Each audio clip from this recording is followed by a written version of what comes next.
was inspired by just the opportunity, and I know what this brings. I know that I'm going to either kill someone's going to kill me, I'm going to be incarcerated for the rest of my life. Yeah. And I might as well try the positive route and see what happens, because there's no limits, what I mean? And I was exposed to more things, and, I got great results. How do you rise out of your circumstances? So many of us didn't grow up with the best, circumstances, didn't grow up rich, didn't grow up in the best place, maybe not the best family. I'm talking to Caron Butler about his book, Tough Juice. This is a good book, and it talks about how you went from your family poverty all the way, becoming a multimillionaire, drafted number 10 in the NBA professional basketball league. And so thank you for coming, my man. Appreciate you, family. Tell them the story about how when you were growing up, you were 13 and you were already 6'6". Yeah, man, I was already 6'6", just, balling, hooping, on the corner like a statue.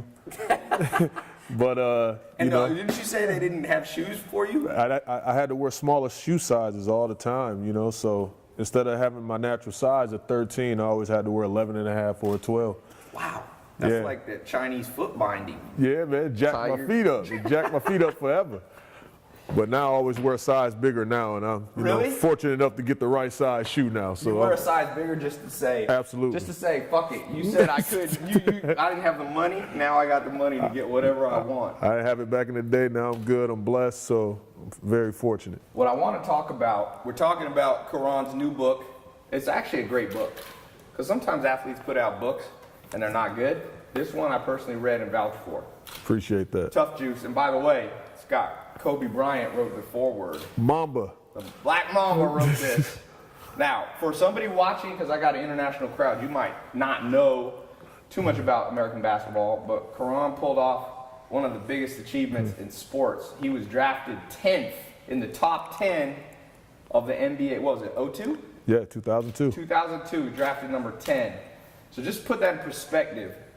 Over 300 million people in the world play basketball. 300 make it to the pros. And in terms of being top 10 in a draft, that's hard. It was special, man. Getting drafted by the godfather of the NBA, none other than Pat Riley, the legend. Him choosing me was just, it spoke volumes, because all the people that went and worked out for him during that draft class. Yeah. And I didn't even go to Miami.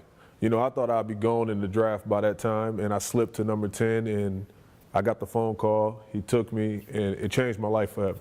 Pat Riley, if you don't know, is, the Lakers, Magic Johnson, Kareem. Showtime. And he went to Miami and won championships, and he's known as one of the best. He got the eyes for talent. Absolutely. Because he took Miami, which was an expansion team, and turned them into Dwayne Wade, Shaq.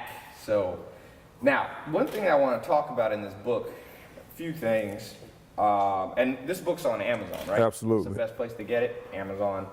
One of the things that I do these little bookmarks. You're not supposed to do these. They tell you not to do it in school. But for me, books are not for show. They're for learning. And so one of the things that I recorded a video on YouTube. I want to get your opinion on this. And a lot of people it resonated with. It was called Rising Out of the Ashes. Because when I read the stories of successful people like yourself and throughout history, take Winston Churchill. TMZ, I was at the Super Bowl, and TMZ said, hey, Ty, what do you think the Falcons need to read in the offseason, because they lost, came back, they were up 28-3. And I said they should read the story of Winston Churchill, because at World War II, he started out a hero, failed, went down, burned up his career. For 20 years, no one believed in him. Then he rose out of the ashes. For you, your story, and you talk about this in the beginning, how your family from the cotton fields in Mississippi, rising out of poverty, going to Racine. Yep. That's how you pronounce it? Racine. Racine, Wisconsin. And then you rising out. You're the kind of the first person in your family to make it big, I'm assuming. Yeah, anything. Yeah. And it was a special thing, because all the women in our family worked on assembly lines, in the industry, and, working in factory, whether it was case or incinerator or things like that, doing manual labor in the foundries. And, for me, the things that fascinated me from the second that I jumped off the porch was, drug dealers and things like that.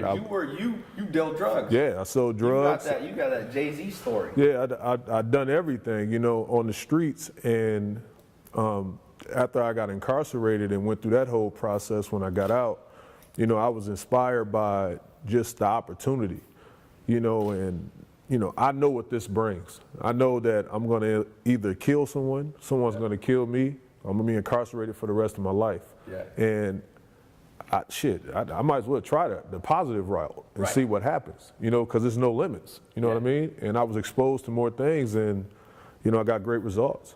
One of the things you said here in the book, let me see if I can find it. You said, oh, I know, it's here. You were talking about who you think. And you said, right here, this is one of my favorite parts of the book. So if you go out and buy this book, read page 5 and 6. And you say, I thought about the decades my grandmother had put in working at a tractor factory. I thought about how far my family had come from the cotton fields in Mississippi. I thought about my mother working 1, 2, 3 shifts a day. 3 shifts of basically no sleep. Thought about the rough streets, selling drugs, dodging bullets. But here's what I thought was interesting. After you said you thought about James Barker Jr., Andre King, and Black Rob, all close friends of mine who were shot to death. Then you said, and this was so great because everybody in their life story has a few people that believed in them when nobody did. And you said, I thought about Detective Rick Geller of the Racine Police Department, who gave me a second chance. I thought about Ethan Allen, parole board, who set you. Ethan Allen was where you're incarcerated. Yeah. Who set me free. So, what did Rick Geller do for you? Like, he believed in your story?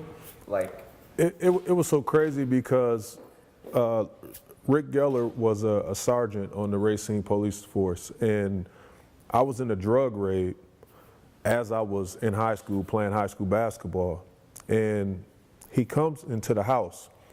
They bust down the door. Boom. I'm thinking that, I don't know what it is. It could be a robbery, it could be anything. And the ATF run upstairs, and I'm in the bed. I cover myself up. I don't know what's going to happen. Shots fired or whatever. And it's the police. They identify themselves, guns drawn, and they handcuffed me. I had a cast on my hand at the time because I had a broken hand. It was fractured. And they handcuffed me. They take me downstairs. They seize the house, searching everything. And Rick Geller is the head detective on the case. They said, we got what we got. Bingo. We got the jackpot. They come back up with a little bit over 1.5 ounces of crack cocaine. And I'm sitting there, I'm like, damn. With my priors, with everything, my mind just racing because I know I'm facing 10 to 15 years in prison. And as I'm sitting there, Rick, they said, we got him, book him, like take him to the paddy wagon.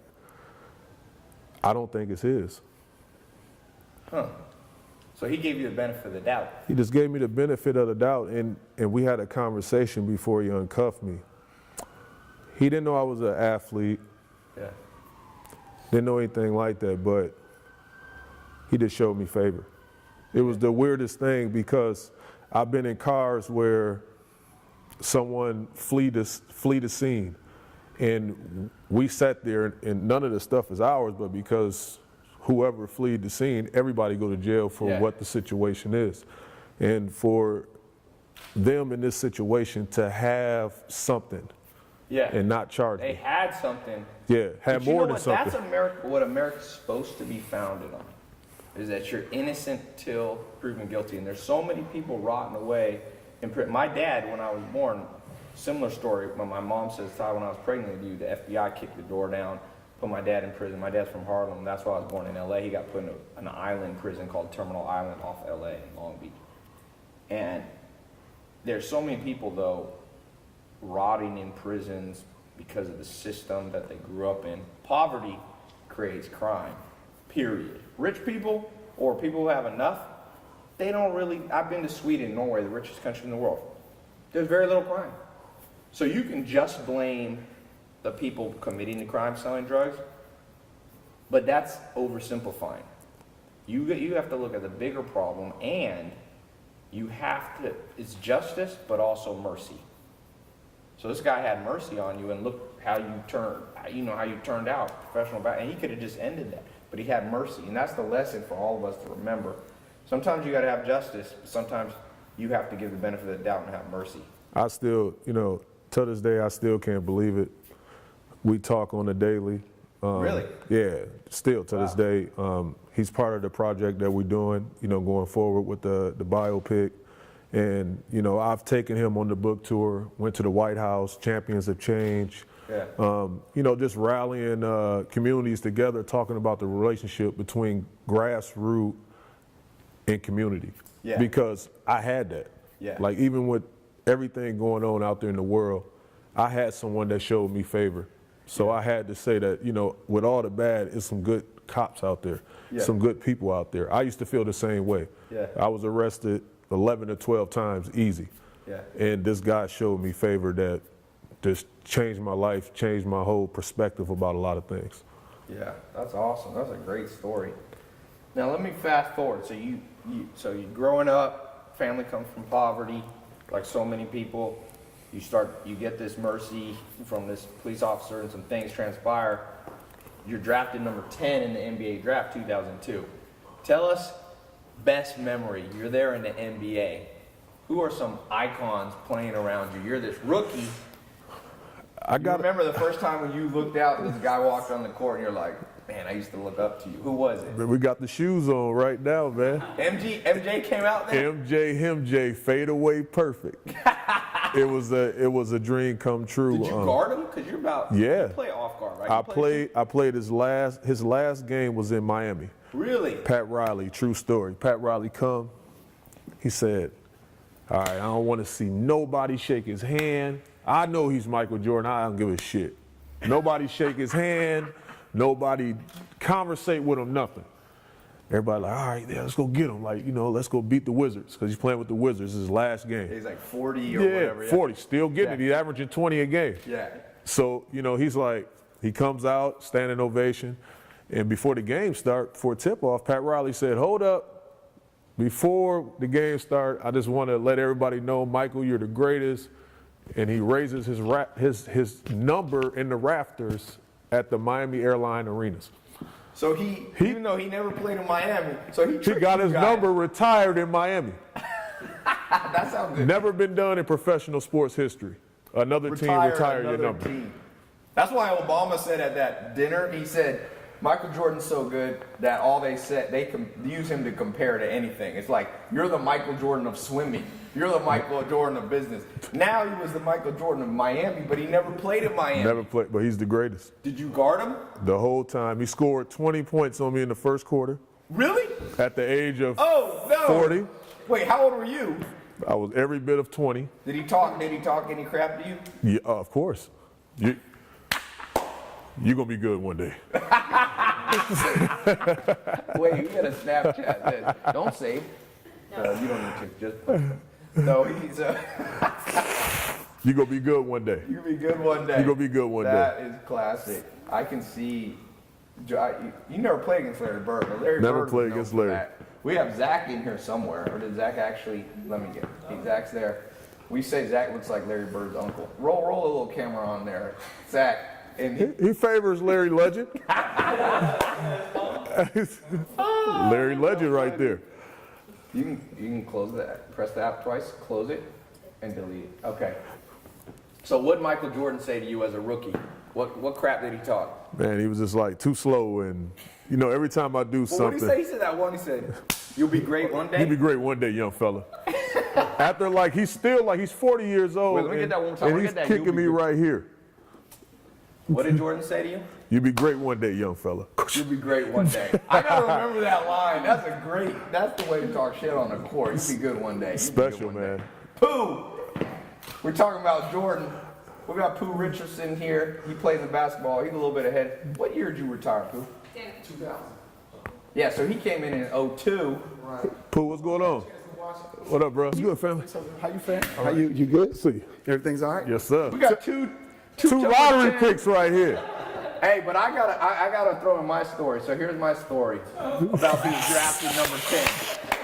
All right, because I got a story. It's not as good as that, but I grew up playing basketball in the projects. You can't let people tell their war stories without you telling yours.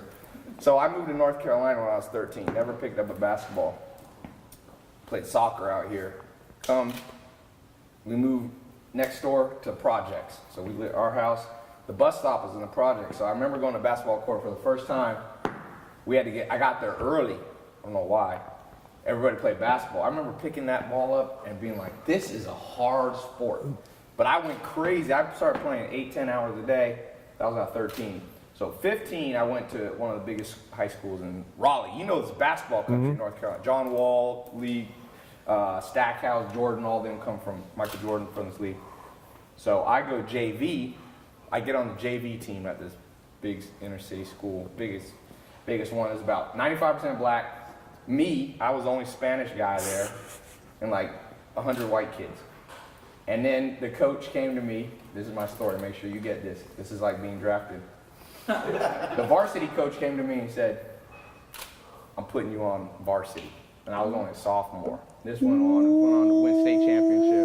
So I got a little story. Hey, it's not like 10 in the draft. It's this good of a story. That's But a for special me, feeling right there. Hey, and then our first game, Jerry Stackhouse came out, and I was like, wait a second, they have a man on their team. They got a grown man came and dunked in you got a technical, you're not allowed to dunk in the warm up, but he came in there to intimidate. He played at Kinston. Jerry Stackhouse was good in high school. He was a problem.